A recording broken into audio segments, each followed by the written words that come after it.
বরিশাল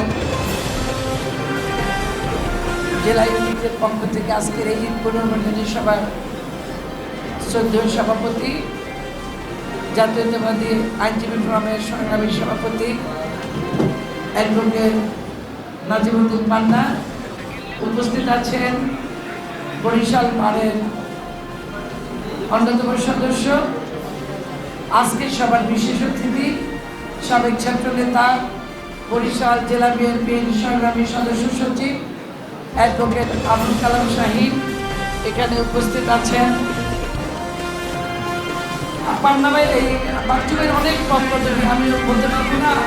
আমাদের এনআইজেশন বাচ্চু, আলিয়াদের বাবু ভাই, আমাদের মীর জাহিদ, নজরুল ইসলাম রাজন ভাই, শহীদ ভাই, বাচ্চু, এবং উপস্থাপনায় আছে আমাদের সাবেক ছাত্রনেতা মামুন। এবং আজকে যারা আগামী 2 এপ্রিল আমাদের যে নির্বাচন, সেই নির্বাচনে যারা জাতীয়তাবাদী আইনজীবী ফোরামের প্রতিনিধি হিসাবে অংশগ্রহণ করছে, আমার সেই সমস্ত সহযোদ্ধা ভাইরা, আসসালামু আলাইকুম।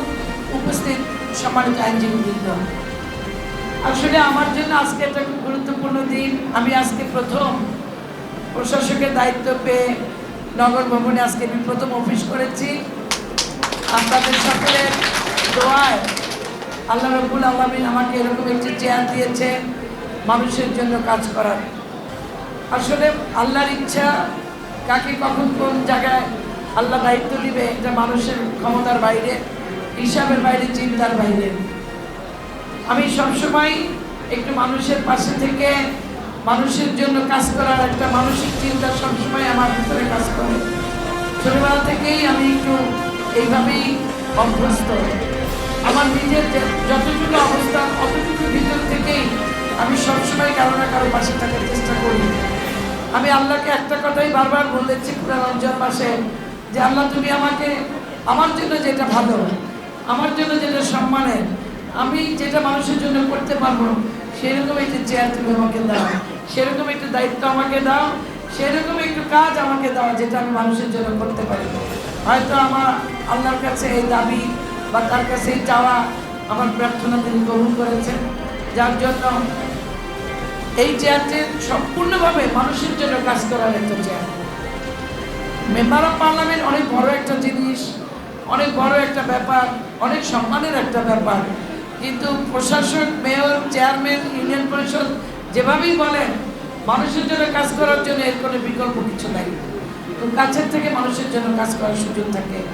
তাই আপনাদের কাছে আমি আপনাদের এই পরিবারের সদস্য, আমি আপনাদের বোন, আমি কারো না কারো মেয়ে, কারণ আমার বাবা এই পরিবারের সদস্য ছিলেন।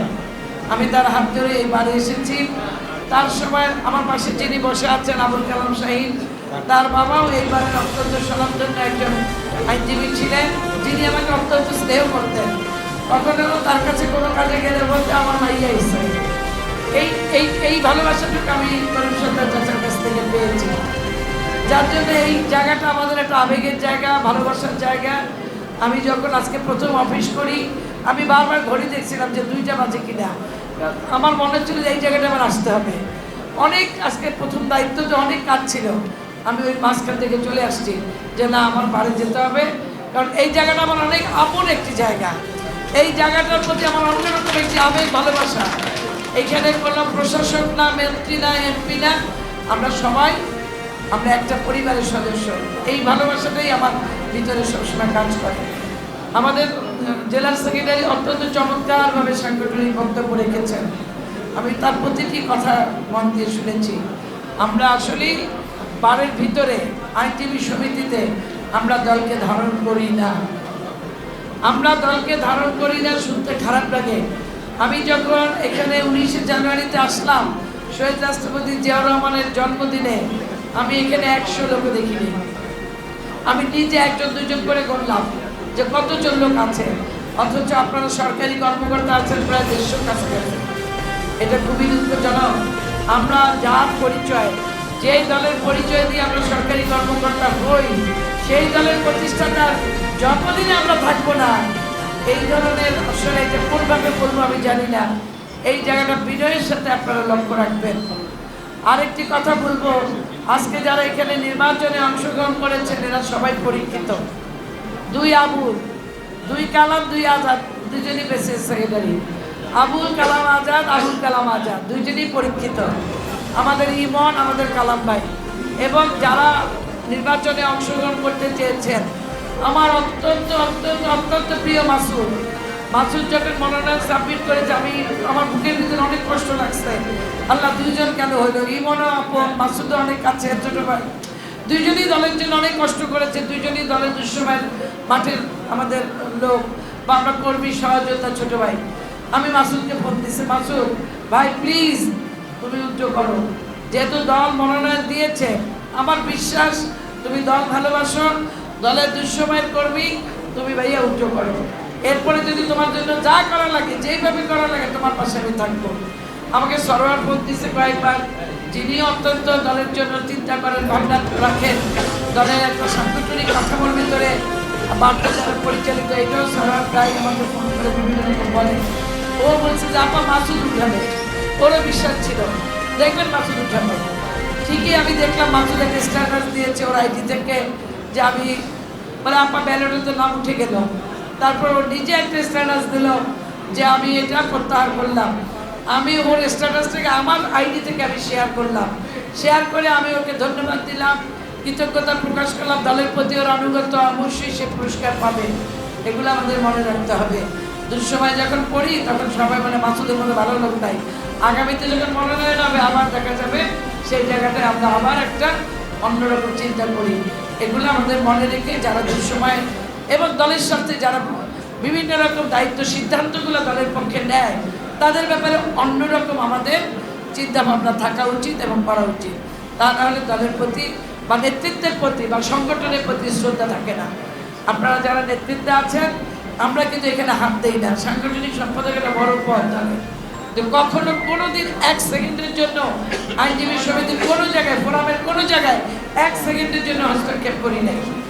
এবং সবসময় চিন্তা করেছি আপনারা যারা সিনিয়র আছেন, আপনারা যারা বড় আছেন, আপনারা যারা নেতৃত্বে আছেন, এখানে আপনারা যারা সময় দেন, আপনাদের শ্রমিক আমি এই ফোরাম গঠিত, আপনাদের শ্রমিক আমি বাড়েন, বিএনপি আজকে এই অবস্থায় এসছে।